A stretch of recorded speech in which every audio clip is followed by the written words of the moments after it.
Hi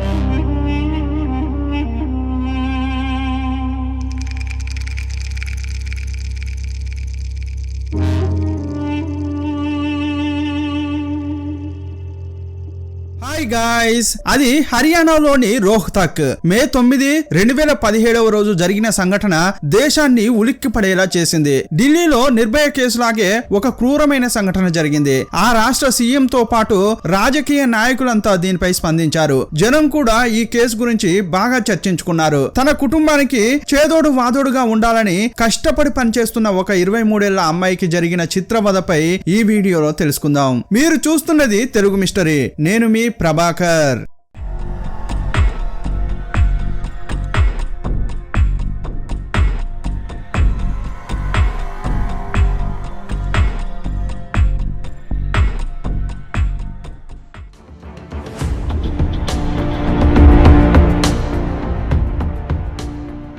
మీరు ఇలాంటి crime కేసుల గురించి కూలంకషంగా తెలుసుకోవాలంటే తెలుగు మిస్టరీ ఛానల్ ను సబ్స్క్రైబ్ చేసుకోండి. చాలా మంది సబ్స్క్రైబ్ చేసుకోకుండానే వీడియోలు చూస్తున్నారు. సబ్స్క్రైబ్ చేసుకుని మీ అమూల్యమైన లైక్ ఇచ్చి ప్రోత్సహించండి.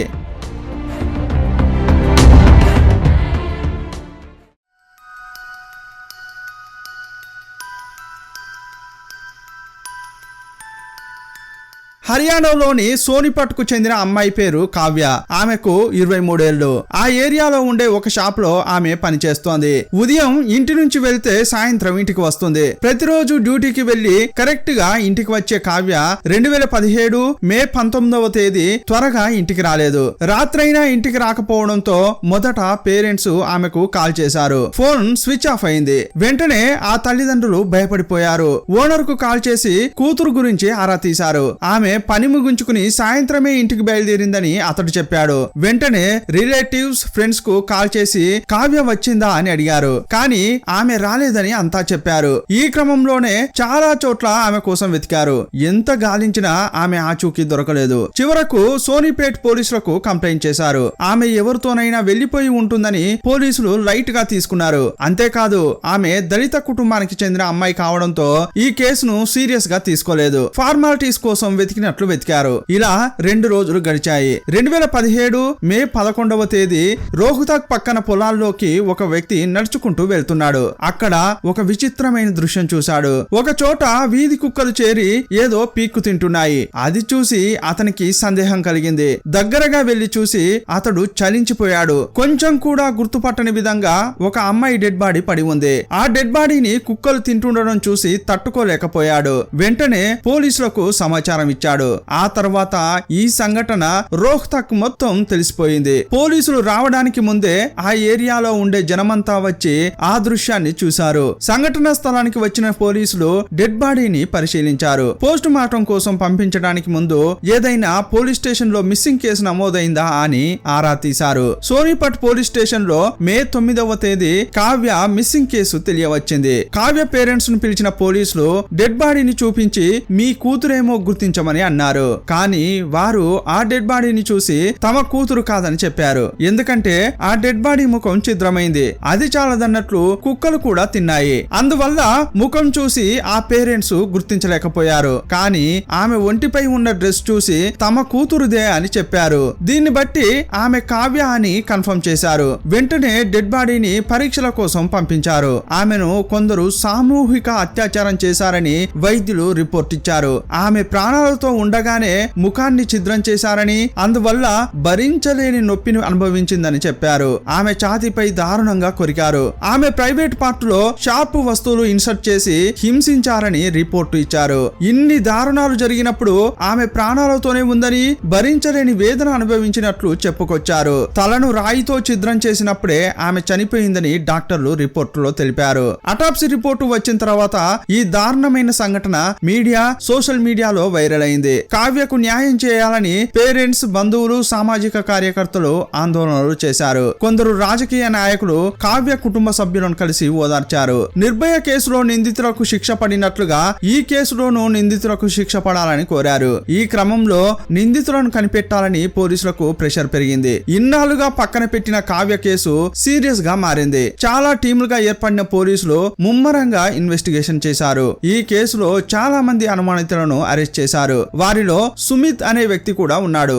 అతని ముఖంలో చాలా భయాన్ని పోలీసులు గమనించారు. అతన్ని పట్టుకుని వారి స్టైల్లో విచారించినప్పుడు వాస్తవాలు వెలుగులోకి వచ్చాయి. పేదరికంలో ఉన్న కుటుంబానికి చేదోడు వాదోడుగా ఉండాలని కావ్య డ్యూటీకి వెళ్తోంది. వారి కుటుంబం పేదరికంలో ఉన్నప్పటికీ సంతోషంగా జీవిస్తున్నారు. కావ్య ప్రతిరోజు డ్యూటీకి వెళ్లి సాయంత్రం ఇంటికి నడుచుకుంటూ వచ్చేది. కొన్నాళ్లుగా ఆమెను సుమిత్ ఫాలో అయ్యాడు. ఈ విషయం తెలుసుకున్న కావ్య తన వెంట పడొద్దని హెచ్చరించింది. నిన్ను ప్రేమిస్తున్నానని పెళ్లి చేసుకుంటానని అతడు చెప్పాడు. నువ్వు నాకు నచ్చలేదని, నేను నిన్ను ప్రేమించడం లేదని ముఖంపైనే చెప్పేసింది. కానీ అతడు ఆమెపై మోహాన్ని కంట్రోల్ చేసుకోలేకపోయాడు.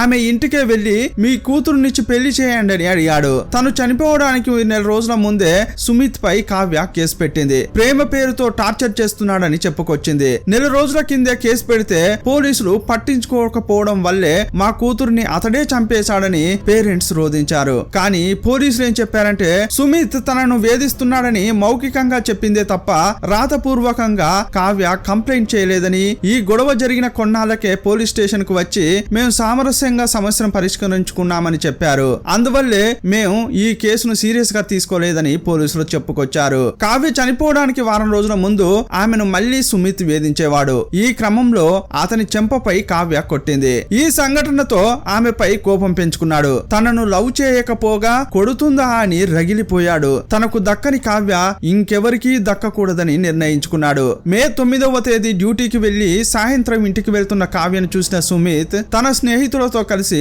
కారులో కిడ్నాప్ చేశాడు. బలవంతంగా ఆమెకు మత్తు పదార్థాలు ఇచ్చారు. రోహ్తక్ ఏరియాలోని జనసంచారం లేని చోటుకు తీసుకువెళ్లారు. అంతకంటే ముందు ఒక హోటల్లో తిని వారు మద్యం బాటిళ్లు కూడా వెంట తీసుకెళ్లారు. అదే టైంలో కావ్య ఫోన్ కు ఒక కాల్ వచ్చింది. అది ఎవరిదని ఆమెను అడిగితే సమాధానం చెప్పలేదు. ఒకవేళ కాల్ చేసింది ఆమె బాయ్ ఫ్రెండ్ కావచ్చు అని సుమిత్ అనుకున్నాడు. అతనికి ఇంకా కోపం పెరిగింది. నాకు నో చెప్పిన కావ్యను చిత్రహింసలు పెట్టాలని అనుకున్నాడు. కారులోంచి బయటకు తీసుకువచ్చి దారుణంగా అత్యాచారం చేశాడు. తనే కాకుండా తన స్నేహితులతో కూడా అత్యాచారం చేయించాడు.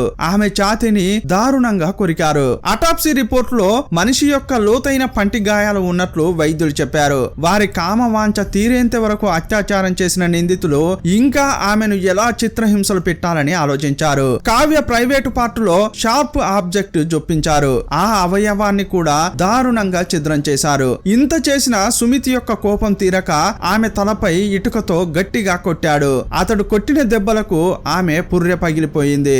మాటలతో చెప్పలేని బాధను అనుభవించిన కావ్య అక్కడికక్కడే చనిపోయింది. ఆమె కావ్యనే అని గుర్తుపట్టని విధంగా డెడ్ బాడీ ముఖాన్ని ఛిద్రం చేశారు.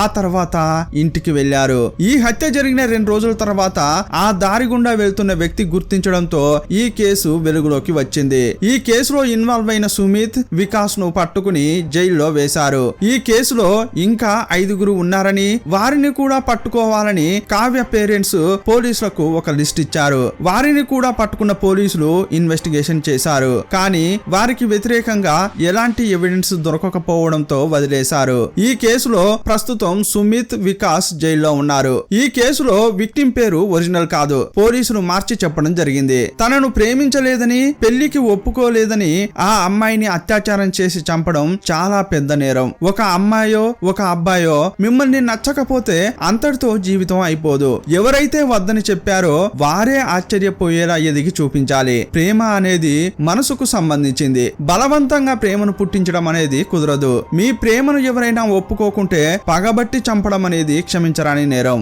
ఈ కేసులో సుమిత్ ప్రవర్తనపై మీ అభిప్రాయం ఏంటో కామెంట్ బాక్స్ లో రాయండి. మరో వీడియోలో మళ్ళీ కలుసుకుందాం. అప్పటి వరకు బాయ్ బాయ్.